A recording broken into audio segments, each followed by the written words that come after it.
Hi, I'm Carl Zymak, and this is another installment of From the Mayor's Desk with Tim Woolley. In this show, we're going to focus on business activity in Taylor, along with several city-initiated projects and some other important issues that seem to be stacking up on us. Tim, welcome to the Media Center. How you doing today? Thanks, Carl. It's good to see you. It's been a little while. Well, yeah, it's been a little while, but all we've been talking about is Storm. But we're not going to talk about Storm yet. We're going to talk about it later here. Sure. Let's talk about some fun things. After sitting vacant for 6 years, give or take, it appears that the old Masco headquarters, probably the most iconic building in the city, is going to become a focal point for a new multi-use project, including professional services, medical facility, and a convention-type center. What can you tell us about the project that's been approved by the Planning Commission as well as City Council? Well, it's actually really exciting. You know, what I didn't really realize until I really went over and looked at the facility, there's multiple buildings over there as well. So it's a beautiful building, and when I came into office, we didn't want to see that torn down. The previous owner, we went over there and toured it. Me, Dan, and Tim Keys went over there and looked at it, and I thought the building was in beautiful shape. I think that might have been the first time I'd ever been in there. I couldn't believe how well kept it was. It basically just needed the dusting.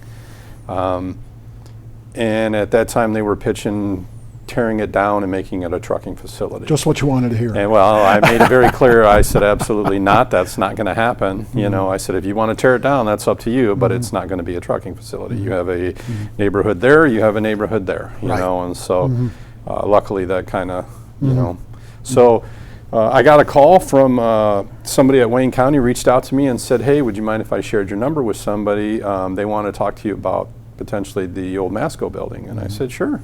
And took the phone call, and he said, hey, I have some gentlemen that are interested in possibly, and they wanted to talk to you about what you guys maybe envision going in there and stuff. And I said, well, absolutely. So a gentleman out of Chicago, Sheboygan, and a few people, we met over at a restaurant by the airport, and they came in and started telling me what they kind of wanted to do. And, I said, well, as long as you let us know, we definitely are willing to work with you guys. And I learned about a PUD, which allows us to do different zonings on a property, almost even on different floors of a building. Gotcha. So told them we'd be willing to work with them, and I walked out of there thinking, man, that was a pretty good meeting. I'm pretty excited about this, but you never know how things are going to turn out. Sure.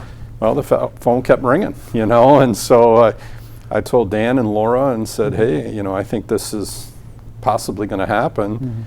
Then we found out, talked with them more, that they were really interested, and they ended up purchasing the building. Sat down with Laura, Dan, everybody in the room, and said, this is what, and basically it was, whatever you guys are thinking about doing, just come to us first and let us know. And everything's conditional, so they have to basically get our permission before they, and if they change that, then they'd have to go back through planning and everything and stuff. So they want to do different things on different floors, and that building's so big that we understood that, and when I first walked the building, I instantly thought of a medical center because it reminded me of a smaller U of M. Yeah, kind of a hospital setting. Yeah. When my mom was out there, I was visiting there regularly, and when I walked in there, that's what it instantly reminded me of. And then when they talked about a potential convention center or something like that, a smaller one, like maybe like a Novi Expo or what is it, Chime? Whatever it's called Suburban, there. Suburban, yeah. I guess they did their research, and there's not one of those, from either Troy or Novi, so one close to Detroit would be, at that size, would be great and stuff. So I think they got a lot of great ideas, and they're moving quick on it and stuff, so we're pretty excited about it, and I think they already have a few tenants. When you came into office, did you give any thought to the Masco building? I mean, it's kind of out of sight, out of mind for as big. We have, we did, to be honest with you, because it's a big tax base. Yeah, and, it was losing value, so that was a concern. That's one of our bigger buildings in the city, and so with it losing, its value, that was hurting when we found out, Masco was leaving. I was on council at the time, and that was something. So. Always kind of kept an eye out on it, and so it was nice to hear there was interest in it and stuff like that. There was a couple different pitches, and But this one was the most exciting, and then it stuck, and these guys have been great to talk to and work with so far, and everything. Not everybody's going to love everything, but I think it's great for what they're doing. And some people talked about, because there is a storage part of it, but it's, when people are like, well, it's a high-end store, Mr. Manoogian used to store his artwork in that facility, so it was meant for that anyway. And this thing is built like a battleship. It's unbelievable, the thickness of the concrete, and so there's limitations on what they could do in certain areas. So it made sense to us, and council and planning both agreed. And plus, that's what it was being used for anyway.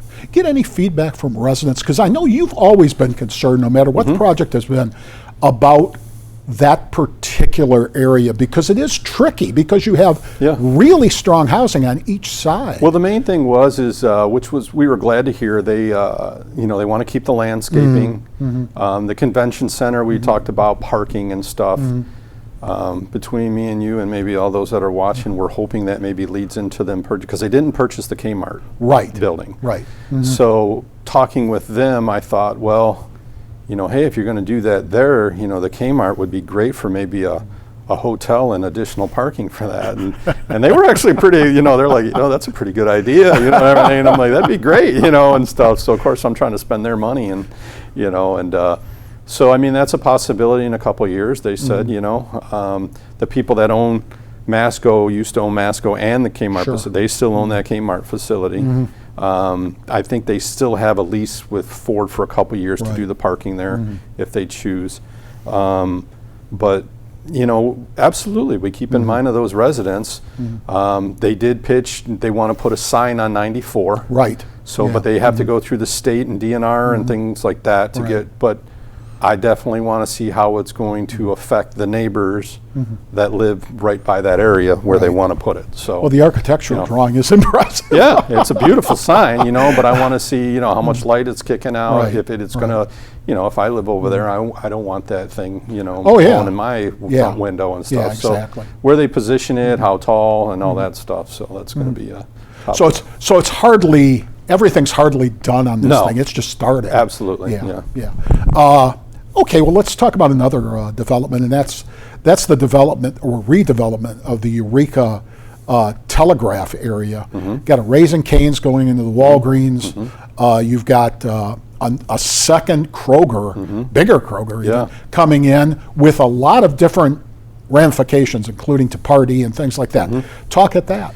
Yeah, so that was another great thing. One day we get this call, and Kroger was like, hey, because that was becoming a concern. That mall was emptying out pretty quick. And then we got word Value City was kind of, going into foreclosure, or basically, they were going bankrupt. And then, so we're like, that's a big corner right there for us. And the Walgreens was sitting empty, and then all of a sudden we get a call from, Kroger was interested, and so we all kind of sat in a room together, and Paula, Laura, Caitlin, me, Dan, Tim. I mean, we had the whole team there, and we were definitely pitching it because it goes through a process with Kroger.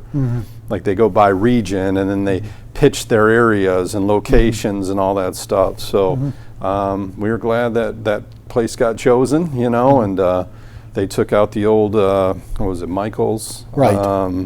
Christmas tree story, or Christmas tree store, Christmas story, and then what was the other one? Bed Bath & Beyond.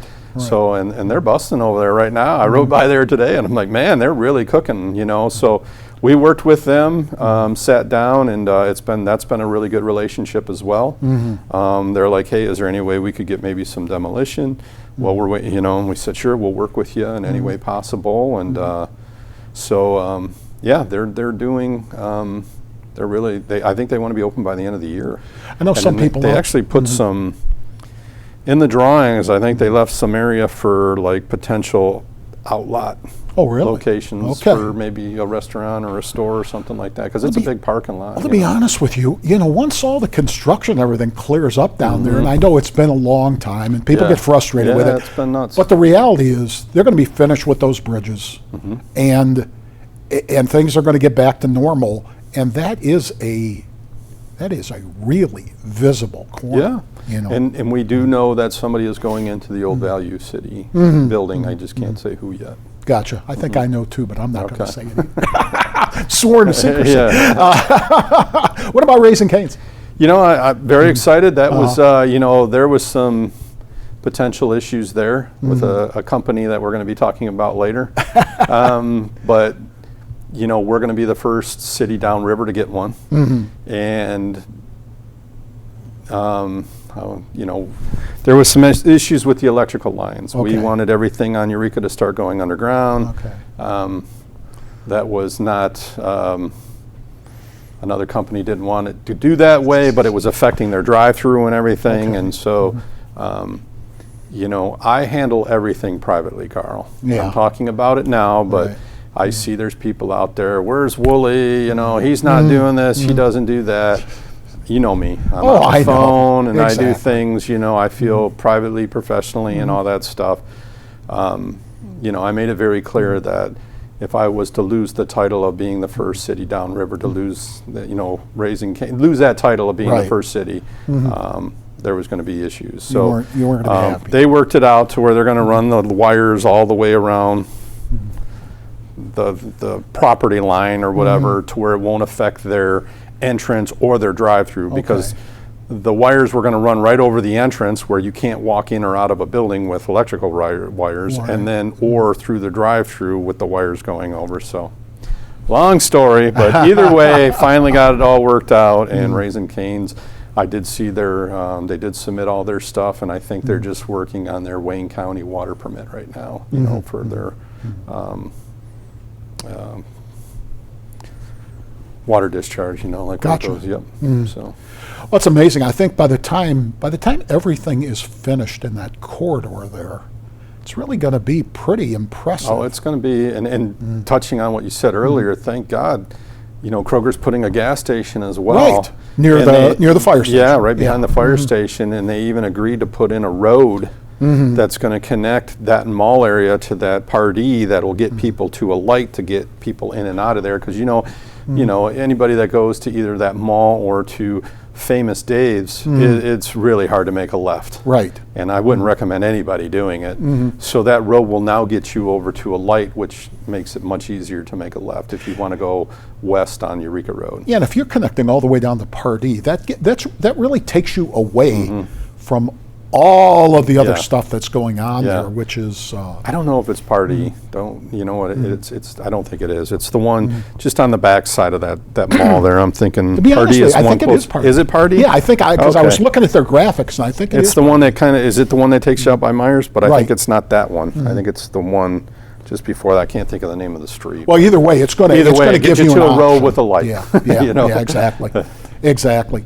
On another hand, you got Kroger now to the north, you got Kroger to the south, and now we're going to have Meijer on the old Meijer at Eureka, and now we're getting a Meijer Mart, which is really a cool concept in the old Handy Andy. Well, it depends how far you go back. Yeah. I'm thinking Handy Andy to me. What do you think? It was Forest City. Forest City. To me, but then there was I can't remember. Laura was telling me what it was when she was a kid. There was something else there, too. Yeah, I can't think of what it was called, but she said she bought her first pair of roller skates there. So, I got a chuckle out of that. But it was Forest City before it became Handy Andy, so I always knew it as Forest City.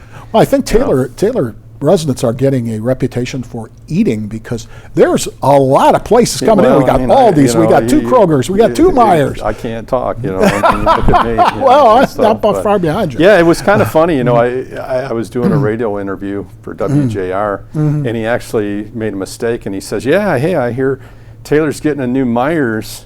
He goes, I'm sorry, I mean a new Kroger. I said, no, actually, we're getting a new Myers now, too, And so it was kind of a nice segue into promoting that we were getting that new Myers grocery store. And, it's a newer model that they're rolling out and stuff. It's just grocery. Right. And I think everybody that I've talked to is very excited. I know my neighbors. I'm a stone's throw from it. Yeah.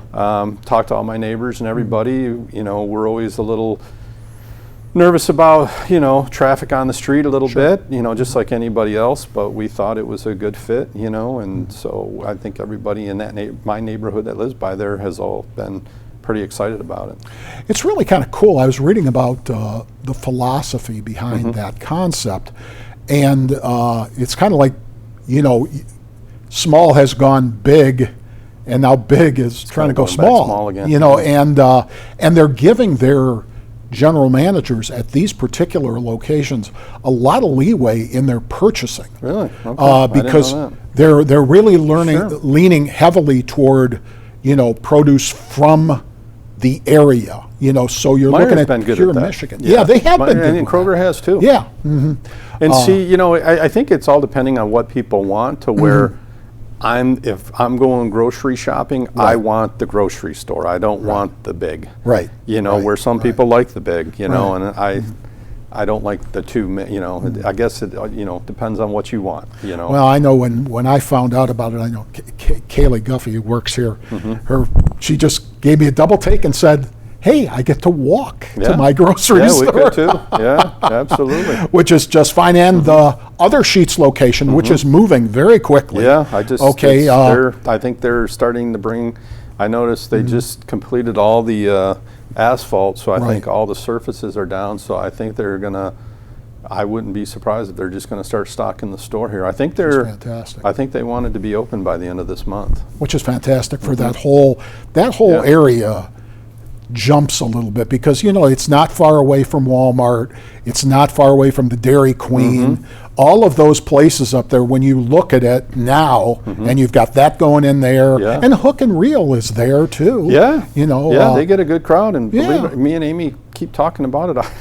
We always forget about it, even though it's right there. It's right there. Yeah, I've never been in there, and I like seafood, and so, but Dairy Queen does a great job, and man, you talk about a drive-through, but boy, do they get them through there like nothing. It's I remember when they were putting that together, and I remember seeing the schematic, the aerial schematic of it, and I'm going, this is not going to work, and yet it works beautifully. Once in a while, you'll see them on Telegraph, but I'm telling you, Carl, you can almost set your watch by it. 8 o'clock. Well, it fills up, but they get people through there, and it's unbelievable, and they're another great community partner. Well, I was going to say, Ali is unbelievable, and here's a guy that reaches out to me, and hey, I know the crews, send him over for lunch. That's great. It's funny because it's not like I hang around at Dairy Queen's, okay? But the reality, they might know mine and Amy's order. But with Ali and his group, that's a really good group. That's the kind of business people you want. Very clean, absolutely. Just tremendous. When you walk in and they say the usual, you might have, but they're great, and their employees are happy there because they always got a ton of employees there. It's clean and they're great. Your reputation just precedes you because you got the same thing out of the people at the Roadhouse, if I'm not mistaken. Well, I've known my daughter worked there. Don't forget. So I'm not cutting you any slack. But no, I was nervous when they opened the Dairy Queen, that close to my house. I'm like, this could be a problem. What about Lang Park? Moving very quickly, yet there's so much to do there, including at the end, you got to do the road. So that's what we're basically waiting on. I think they're going. I think we're waiting on the pump track to be poured. All right. That's going to be. I don't think. When I was out there, I don't think that was ready. The skate. I don't know what they call it. The drop down the pool. I kind of call it. Yeah, it looks like a pool, but it's a skate park. So that's all done. I think the pump track is next. Then they're going to go in and level certain areas and stuff, sculpt the sledding hill a little bit different, and stuff. So there'll be final touches. Once all the heavy machinery's out of there, we're going to redo Lang Road. Gotcha. And we'll be ready to open it. So, it's looking really cool. I couldn't believe, just going over there, Mr. Evans, Warren Evans from the county executive office and his team came over and we all met over there, and he was very impressed, very happy with their partner. Sure, because they're partners. Yeah. And he had to go, so he didn't even get a chance to go over and see the dog park and stuff. And that was my first time seeing it all fenced in and everything, and Guido was showing me how we got some old fire hydrants and stuff and put those in. I couldn't believe how big it was. I'm like, could you make it any bigger? But it's unbelievable. It's going to be another fantastic park here in the city of Taylor. In 2013, when you first were elected, to the council, did you ever think that you'd be seeing that particular area of land developed again? I mean, it was long gone by that time. I mean, Lang Park, and Carl, I wasn't even aware of Lang Park, to be honest with you, when I was a kid. Right. So, when I heard it was like a water park and all that other stuff, I had never went there. We had the Northwest Pool. Sure. That's what we did, and I guess by the time maybe Lang Park opened, I was an older teenager or something, but I really didn't know of it, or I think somebody said, so I might have been even in the Army when it opened, but I don't know. So I never went over there, and just as I joined the Little League board, they moved the haunted house that used to be over there over to back to Pat Park. So I never really was familiar with it at all. And then one day, Guido, when I got elected, he's like, well, let's go over there, and we walked the whole place and stuff, and I was like, man, this place does need some, that's when the paintball and everything was there and stuff, but I was looking for deer the whole time. I was, that's There's some right. big deer back there. I remember I took the tour with several people, but John Madraco was with me the whole time. Yeah.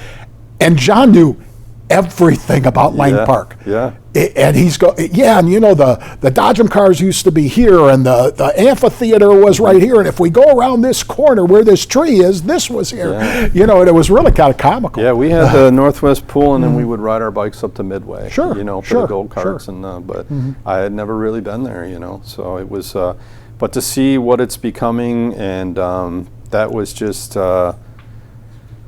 me, Dan, and Guido really sitting in a room and crunching something really quick within, I think we had 7 to 10 days to come up with a new plan. Right. And to knock that out, what we did, and to see the county, because I thought the county was, maybe being a little cheap, only giving us 50% with the amount of ARPA funds that they had. But when I look at how much everybody else got on different things, we did really good. Yeah. I'm happy that we got 50% now. Understood. So, and I think people are going to be very happy with that park when they see the finished product.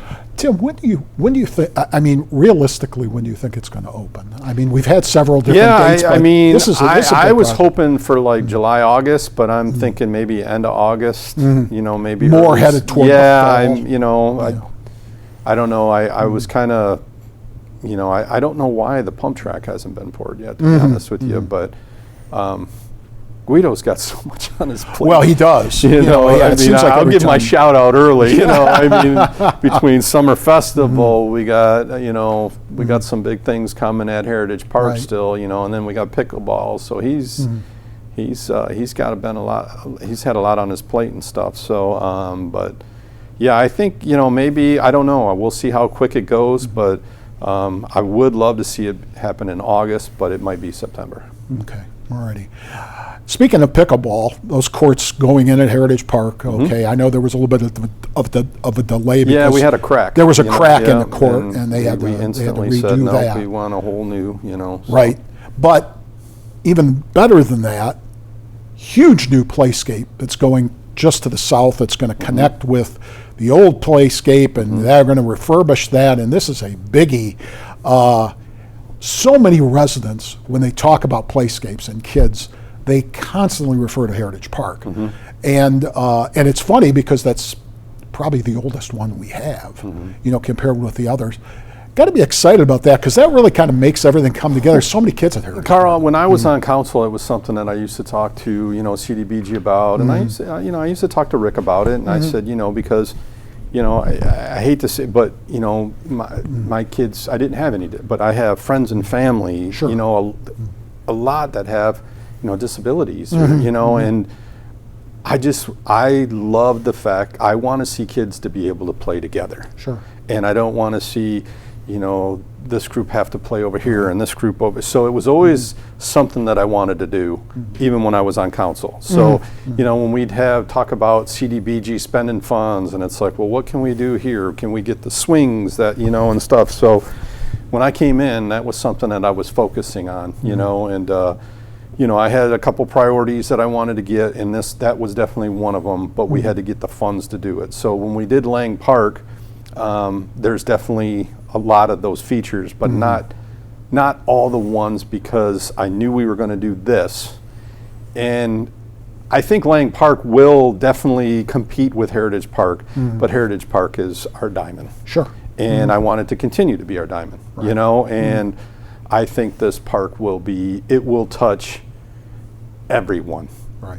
Everyone that has a child or even an adult child that has disabilities will be able to partake in something at this park. Sure. And probably multiple things.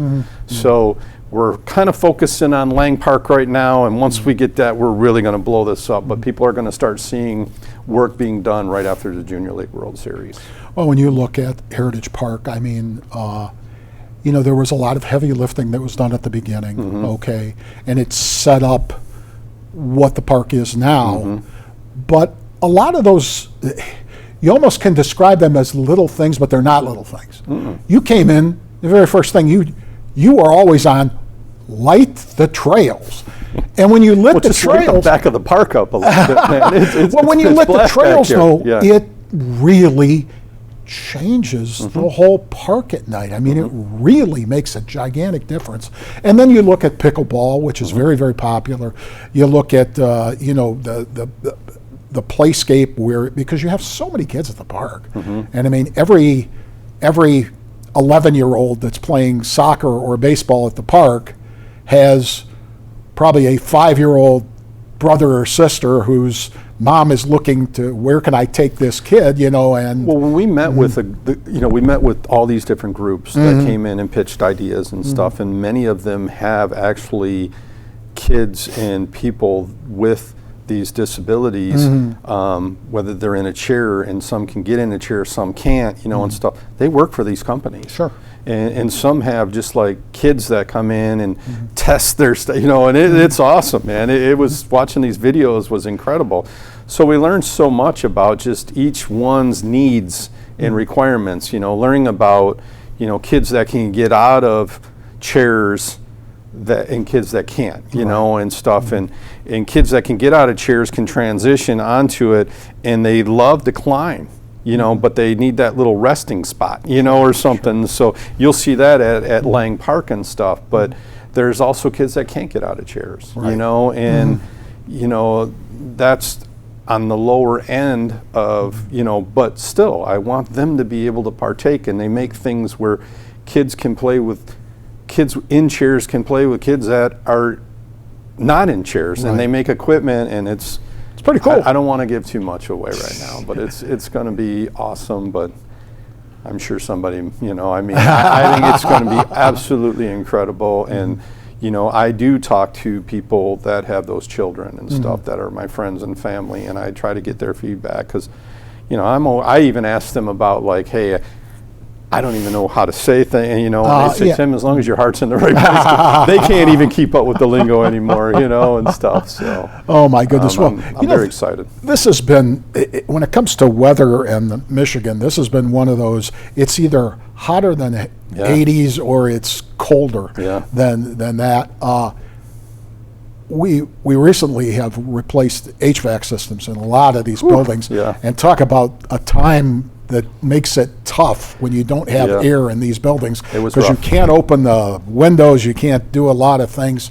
It seems like that's coming to its fruition, though. Yeah, everything is done. I think they're finally, we ended up having to get a mobile unit for lakes, because there was delays. They have a certain type down, and coils in the basement or something, but yeah, it took a little, we didn't expect to get the hottest spring that we did, and as you know, me and Mr. Bazura probably suffered some of the, you guys, it was hot in we that stuck office. it out, and we said we probably could have asked for one of those mobile AC units that I said, nope, we're not going to do it, because if we understand people are hot, and if they want to complain, they can come up to our office. And it was funny, every time somebody was in our office, they were like, my God, how are you doing? And then trust me, me, Dan, Michelle, and Sam, we were all, it was tough. Well, the last time I remember going to your office during that time frame, when it was really hot and they were working on the HVAC, you were stuck like this to your desk. Oh, yeah. Hey, Carl, how you doing? I can't move. Yeah,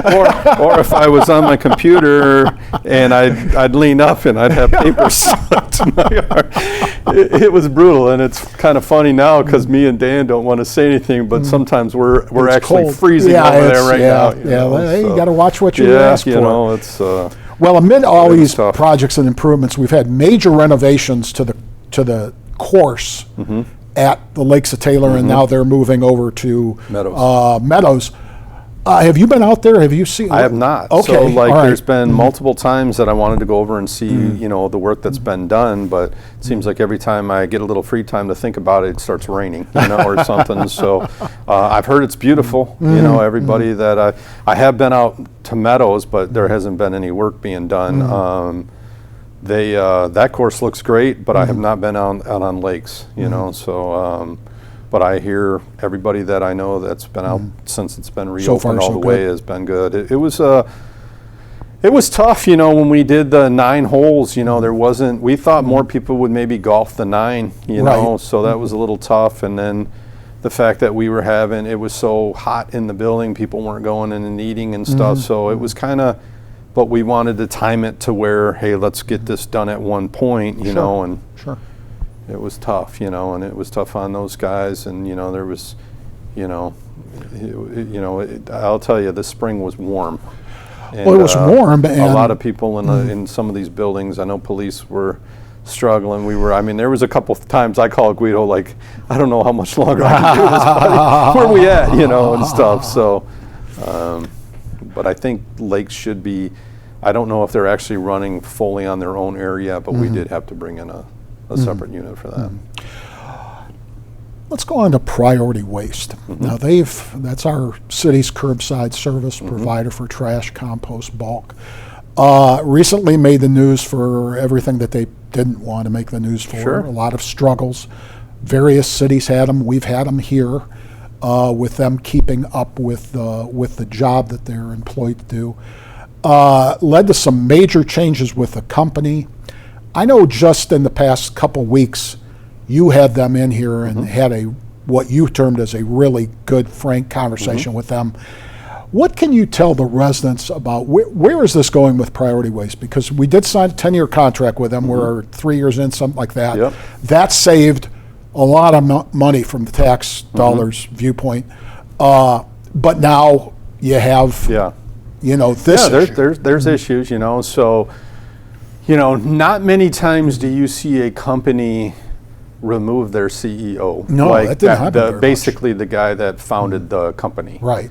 So kudos to them for doing that. I often say sometimes when I came into council, year 1, we came into a deficit, and it took us some time to get out of that a little bit. So they brought in a new CEO. And we have a rep, his name's Paul. He hears from me often, I'll tell you that. He's a good guy. I have nothing against him, but he knows how I am, and business is business. We can be friendly and everything, but when it comes down to business, sometimes, But again, I do things privately and professionally. That's the way I like to be treated that way, So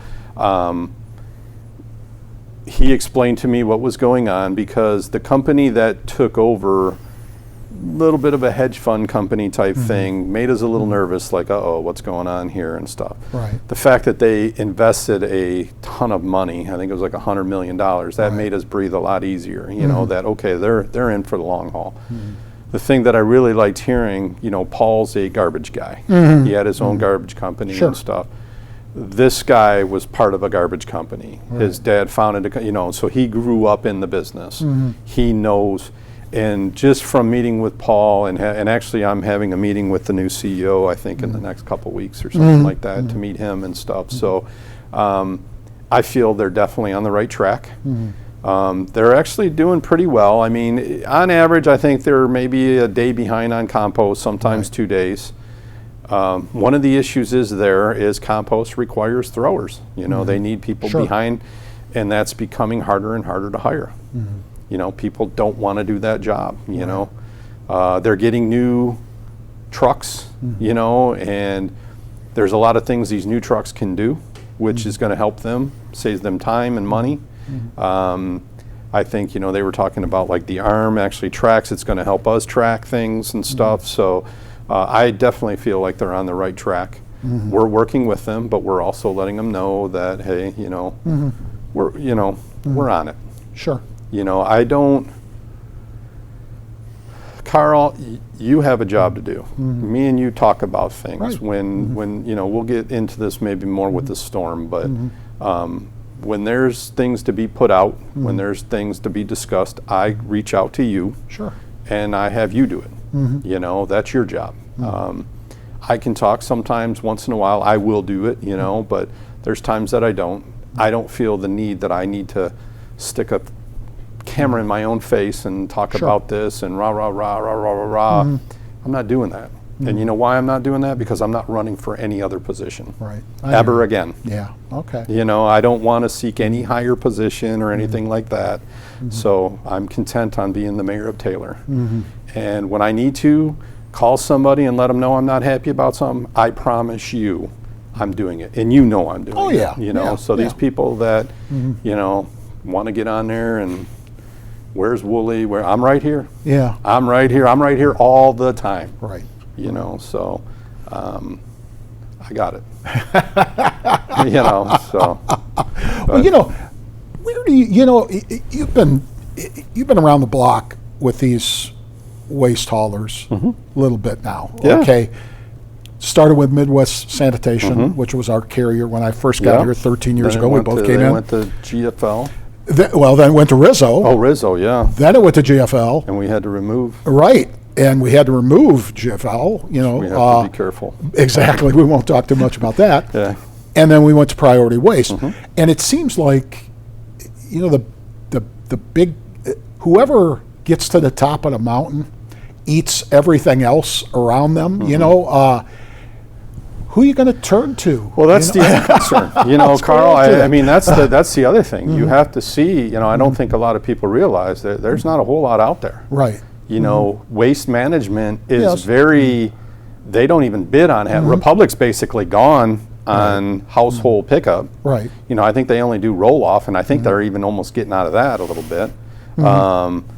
Waste management doesn't really do a whole lot unless it's like right next to one of their dumps. That's where they make, you know, and they're very expensive. Right. You know, they're even having issues. You know, so there's not a lot out. I think there's a new startup. Sure. But I think the owner might have one of those last names that you said earlier. You know, which you know, it's so we're willing to work with this company we have and see the direction they're going in, but knowing that, you know, they just had a hiccup in their company and we're willing to work, you know, but in the same sense, you know, one of the biggest things that you didn't talk about too is cans.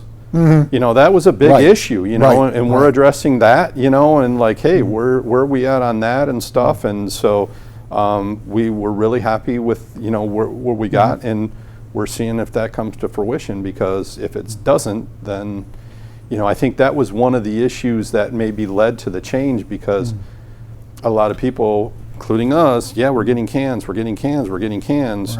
and when nobody was ever getting them, and I don't even think they were being ordered. That was a real big portion of the frustration on the part of residents. Yeah. It's one thing if your trash is out there for longer than it should be. It's another thing if you can't replace the container. Well, not only that, especially if I paid for it. Right. If I paid for a can 6 months ago and I still don't have a can, you shouldn't have took my money. And I think, if I'm not mistaken, the new CEO's latest correspondence with the residents in the cities and stuff, I believe they said it was 19,000 new containers.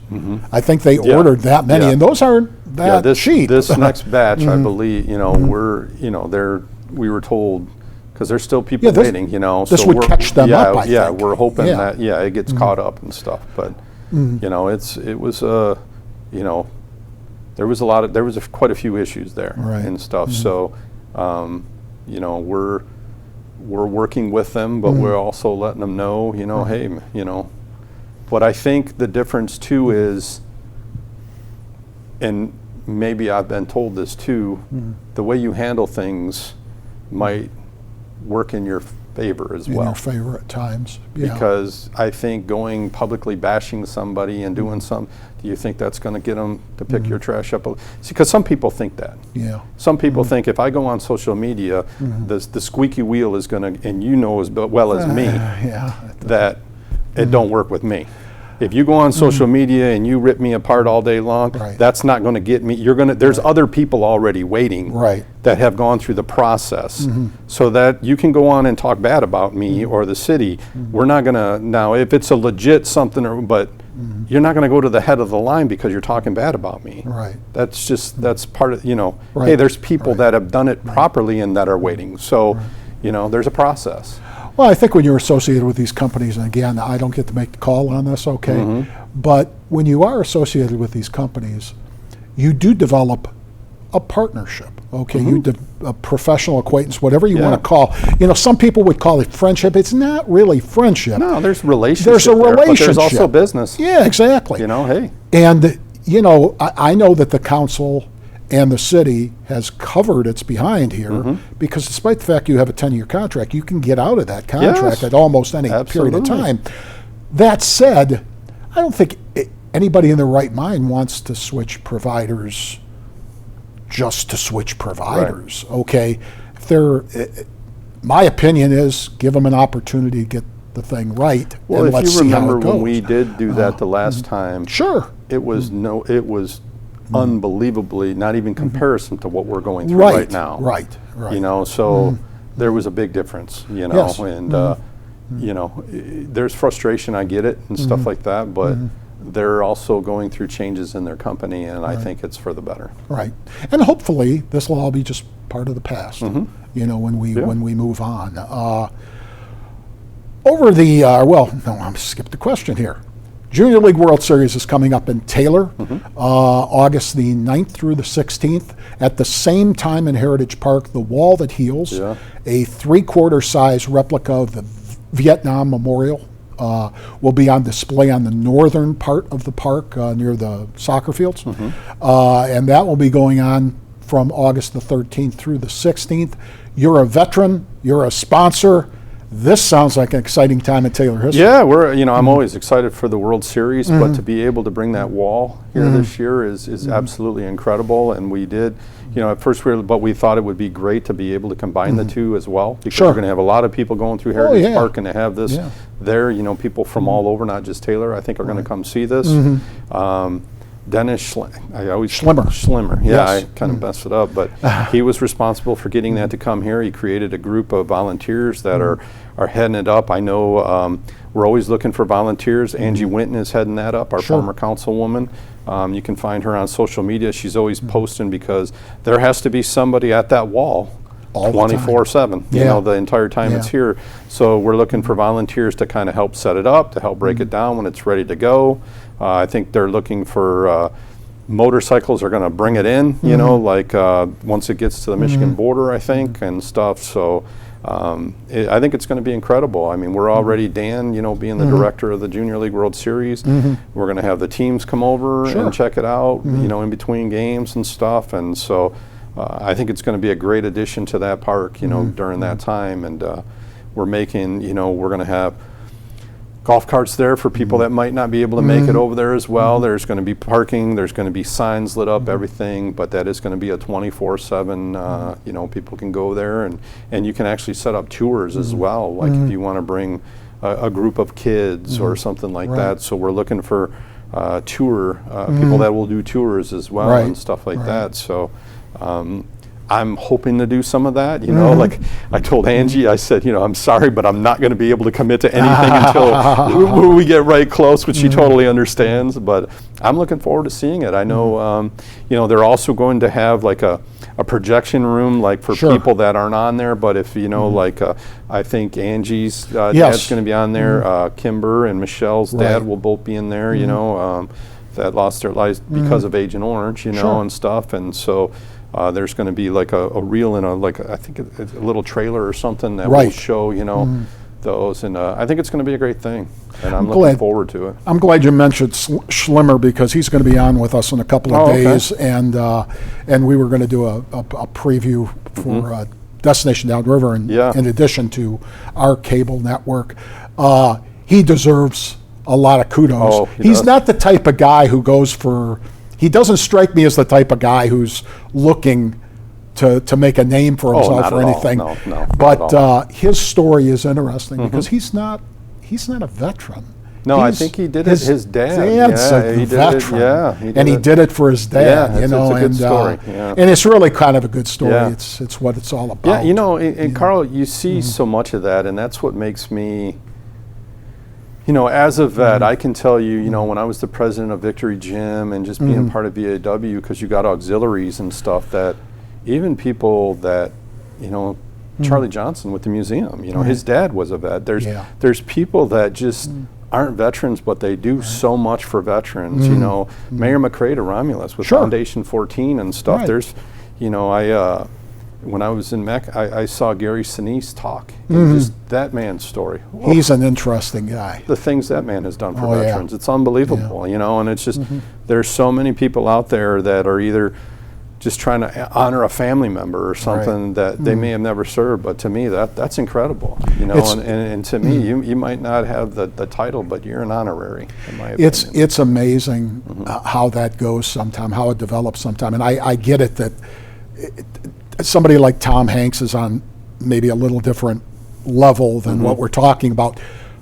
But even him, when you're looking at a guy like that, and I remember watching, it was on Government Channel or something, the ceremonial D-Day thing, and it wasn't this year. It was, but he's it was doing one this year, I think. Yeah, well, he does them all the time. World War II or something. Yeah. But it was amazing because this was a couple years ago, and when he got there, the whole thing changed. It was like he was a celebrity because he's done so many different profoundly good war films, from Band of Brothers to to the rest of them.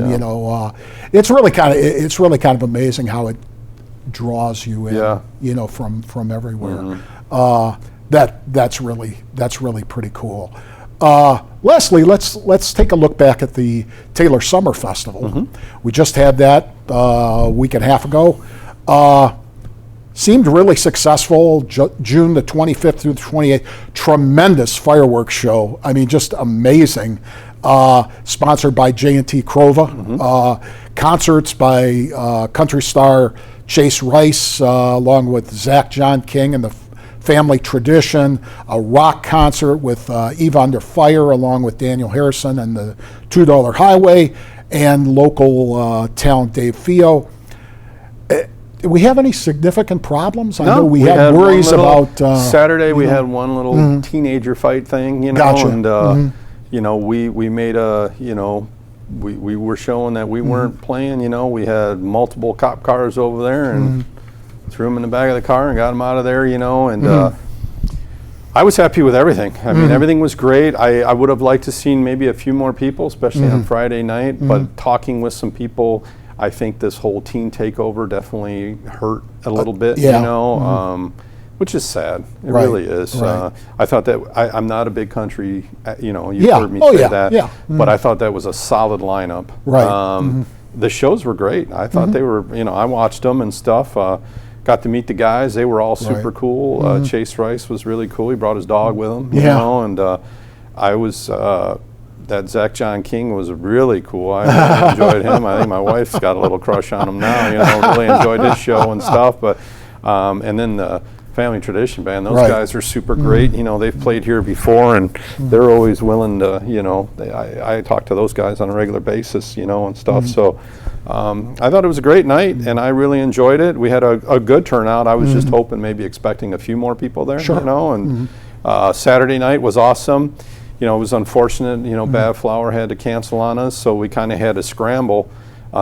We could not get another, huge band with that short of notice. The ones that we had were either not worth bringing in. They wanted way too much money for the bands that I thought, I'm like, there's no way we're paying them this much money. And then some of the people, I don't know, maybe they knew we were in a bind. They wanted way too much money. I'm like, there's no way. And then, so it worked out good. I ran into, so my friend is the drummer of Daniel Harrison, right. $2 Highway, Rich, who was also Rich on Pyle. Hardcore Pawn, everybody. So he reached out to me. He's a good drummer. Yeah. Well, he drummed back in the day. Like I was joking because a lot of my friends play the drums for some reason. And then, so he reached out to me. He's like, "Hey, it's been a while. We ran into somewhere." He's like, "Let's get lunch, and something." And because we were buddies in high school, and so we actually went to BJ's over here, and it was so funny because everybody, he's got the goatee. Oh yeah. Everybody recognized him from the show, and so we're eating lunch, and people would come up and. You could kind of see them, and they're like, "Are you the guy from that?" Yeah. And he'd be like, "Yeah," and aren't you the, and you'd see people try to, like, why is the mayor meeting with this, and stuff, and it was so funny. But we had a great lunch, and it was nice catching up. And I told him, I said, "Hey, we'd love to, we need another band, and I know, right. I seen you, and he's like, "Yeah, let me check the date." And I said, "Well, we did put an offer on somebody." Right.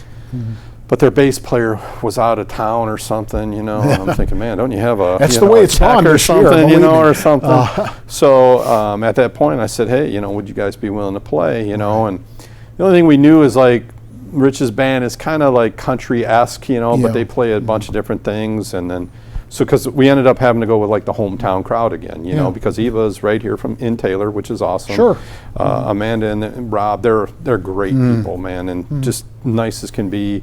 Always willing to play here, as they said, and I think they're ready to boom. I know they are. And then David lives here still, and he's a great kid and everything, And I should say man, but I always think of him as a kid. I thought it was a great show too, and it was just, a little bit of country, a little bit of hardcore rock and roll, right. Oh yeah, definitely. Yeah, it was a great show too for $20, and I thought, man, if people wanted to just come see some good all-around music and have a few beers and then watch an awesome fireworks show. And I thought there was a pretty decent crowd there on Saturday night too, So talking to Guido, I think we did okay. Well, and I think Eve on Fire is always going to put on a good show. Absolutely. Okay, she is the Energizer Bunny. Okay, and the band is solid. And like you say, every time you see them, they're incrementally better.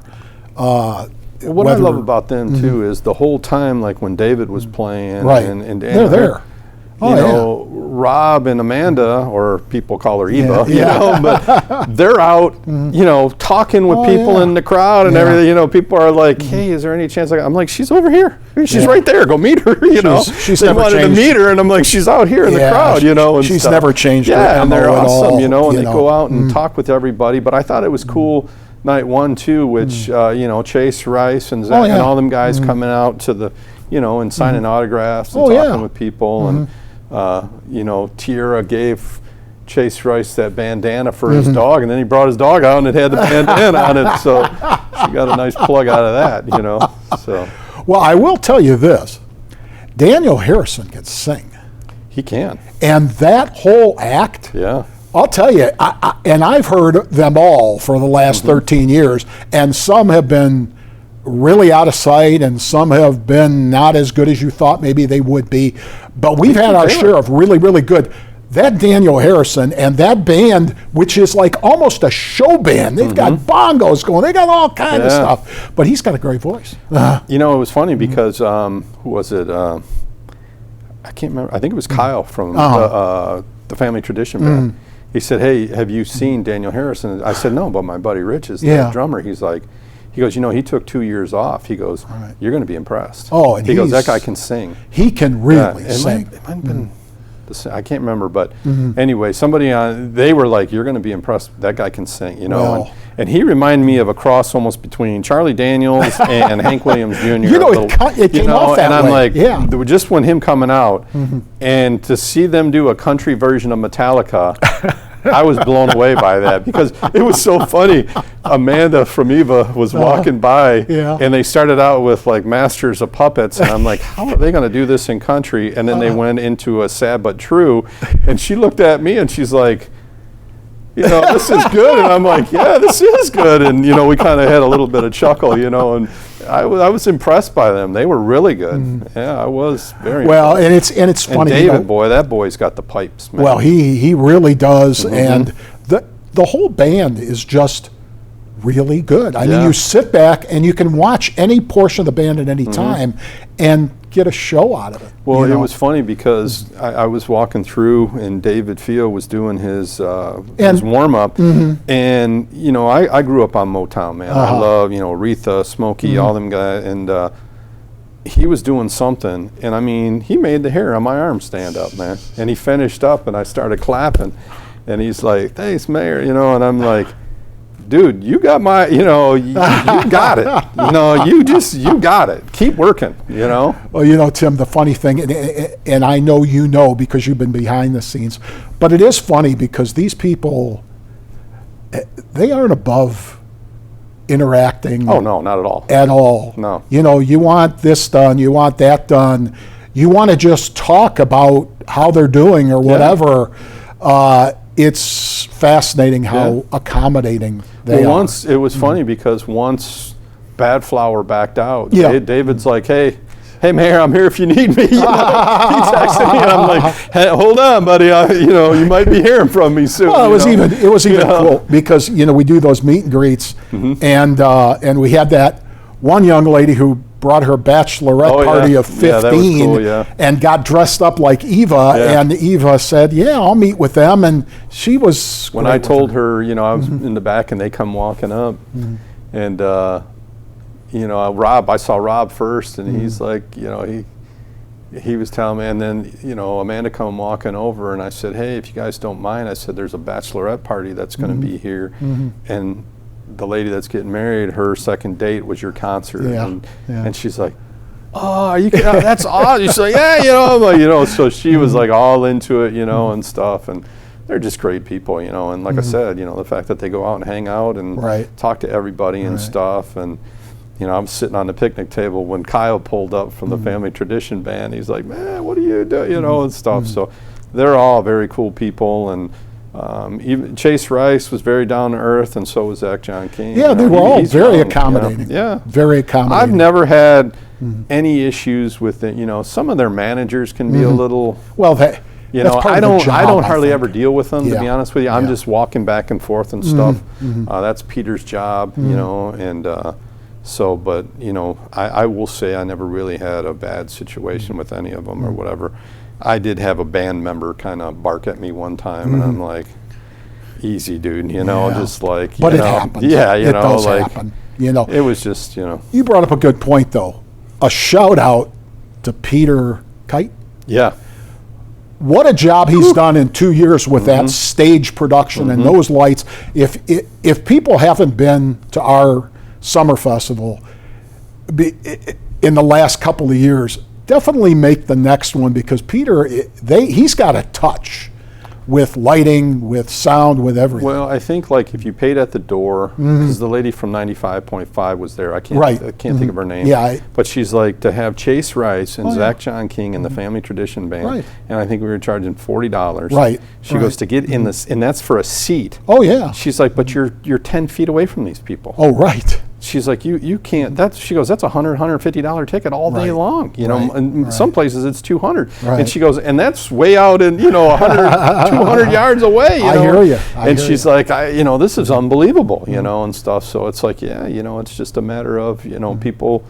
I don't know what it is, and we do it on Friday because we know some people don't want to come down because of the fireworks. They're worried about the traffic and stuff. So, right. Which I understand, Although a lot of people were online on social media right after the event saying, it used to be 45 minutes to get out of Heritage Park to go 3 miles, and now I'm home in 10. I thought it moved pretty quick. Yeah, everything. I usually hang out for a little while to let it kind of calm down, but the police do a really good job. They run everybody down the North Line, and it moves pretty quick. Well, it's always nice because people don't realize that the festivals around here pay for themselves essentially. I mean, we do throw in X amount of bucks. Is huge, but sponsorship is huge. Daichi Kurova needs a shout out because they put on a lot of that, and we had Taylor Ford in there, and we do not make. I can tell you right now, ticket prices on the bands do not cover the bands. Oh, not even near it. Not at all. No. Right. Yeah. And it's And that's a whole different we hope story. for good beer sales, and it's Parking, good good beer sponsorship. stories, Exactly. that type of thing. But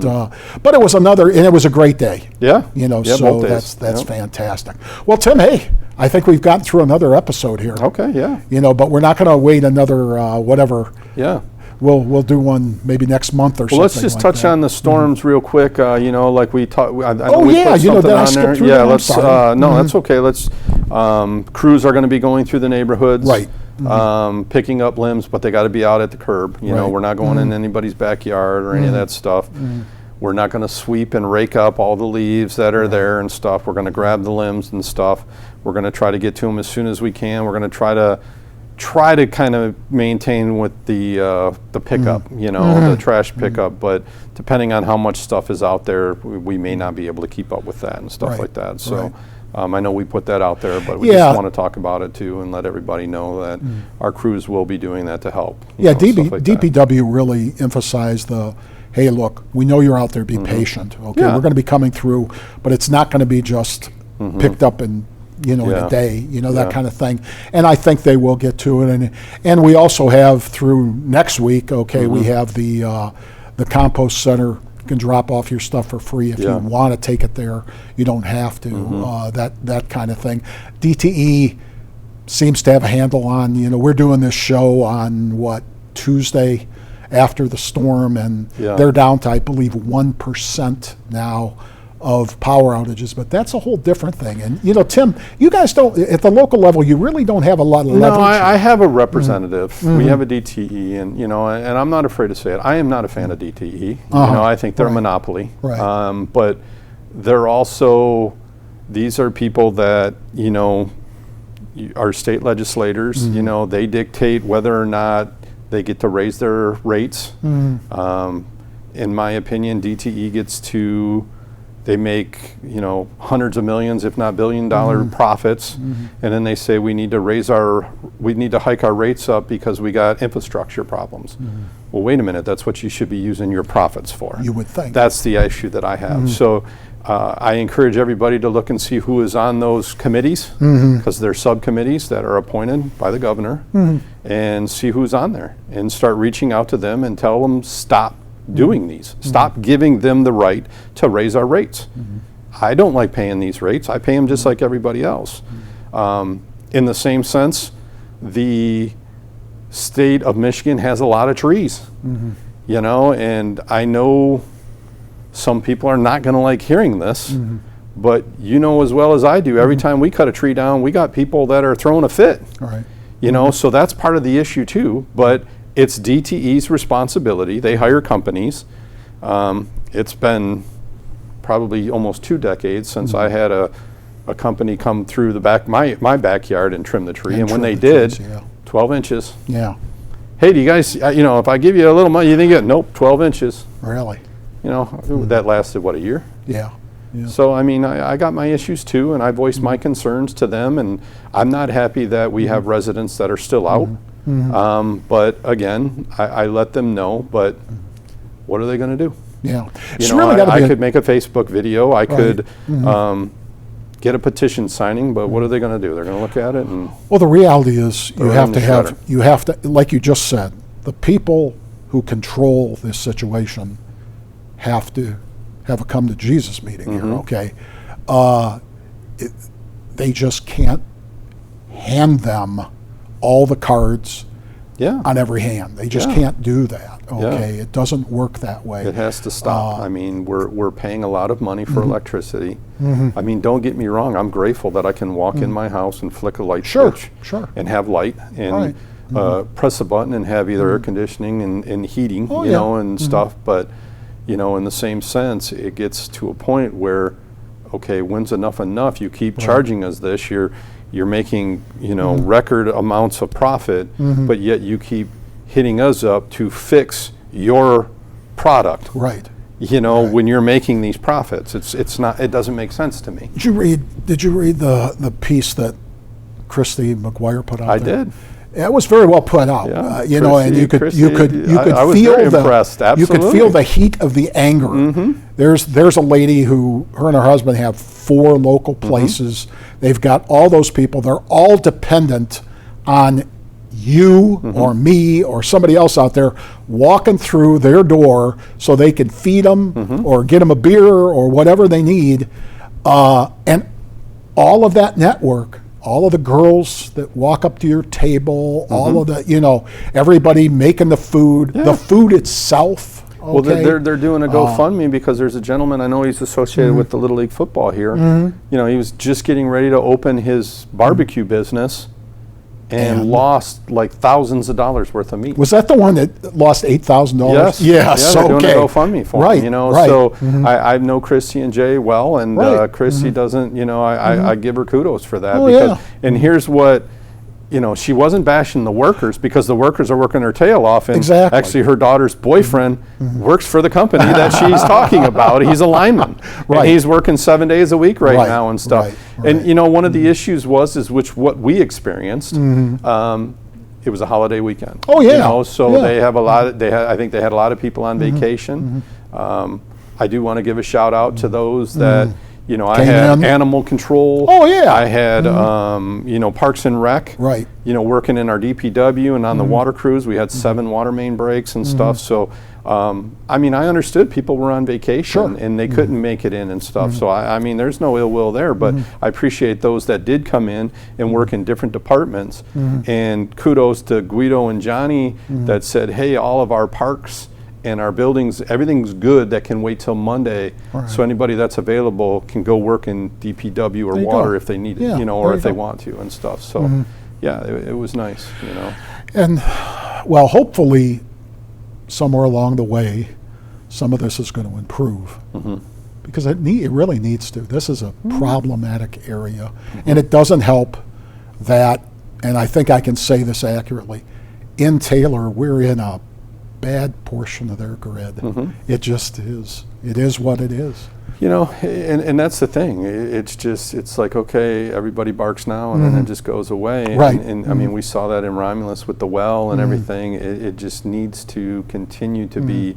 That's why I encourage people to find out who's on those committees. Sure. And reach out to them. Right. And say, listen, this is, enough is enough. Enough is enough. Stop raising our rates to, you know, feed them. Bingo. We'll leave it at that. Thanks to Mayor Tim Woolley for coming on today and for all the updates he gave us. Also, thanks behind the scenes to Joe Camilleri at our production desk. We hope you enjoyed the show today, and we'll see you on the next From the Mayor's Desk.